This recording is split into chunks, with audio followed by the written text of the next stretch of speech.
कोई देश या राज्य नहीं चल सकता अगर सरकार जो सोचे कि मुझे केवल उधार लेकर आज का खर्चा चलाना है। अगर आज का खर्चा केवल उधार लेकर चलाओगे तो वो उधार उतरेगा कैसे?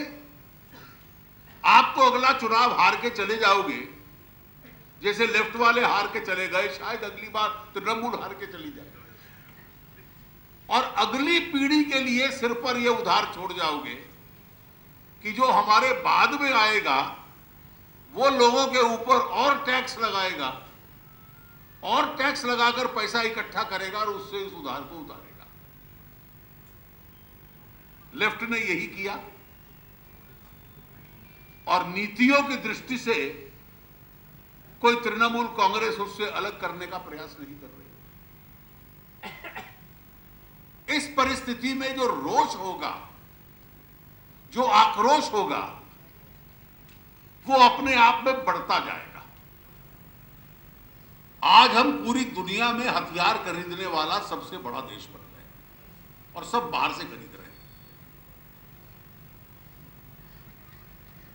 आते ही मोदी जी की सरकार बनते ही हमने पहला बड़ा निर्णय किया कि अगर देश की स्थिति है, हमारा भूगोल तो बदलेगा नहीं, चाइना भी इधर रहेगा, पाकिस्तान भी इधर रहेगा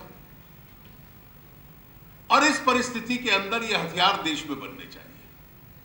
फॉरेन एक्सचेंज भी बचेगा, देश में मैन्युफैक्चरिंग भी होगी, लोगों को नौकरी भी मिलेगी, टेक्नोलॉजी भी आएगी, पैसा भी आएगा और टेक्नोलॉजी इसकी बाहर है, लेकिन इंडियन कंट्रोल रहे, 51% इंडियन रहे, बाकी हम देश में बनाना शुरू करेंगे। लगभग सबने सपोर्ट किया। दो लोगों ने विरोध किया, लेफ्ट फ्रंट के लोगों ने, अब लेफ्ट तो बहुत कम रह गया, खूब विरोध किया, लेकिन उनके विरोध में अब दम नहीं रहा और तृणमूल कांग्रेस ने विरोध किया। तो तृणमूल वालों से मैंने पूछा, जो उनके एमपीज मुझे मिले, कि देश के हित में क्या है कि हम देश के अंदर इसको बनाएं, वो ज्यादा स्वदेशी है या पूरे विदेशी कंपनियों से खरीदे, विदेशी सरकारों से खरीदे, वो स्वदेशी है?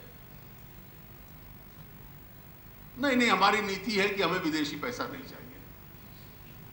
मैंने कहा चलिए, सर की पार्टी की मजबूरी होगी, तो फिर सिंगापुर क्यों गए विदेशी पैसा लेने?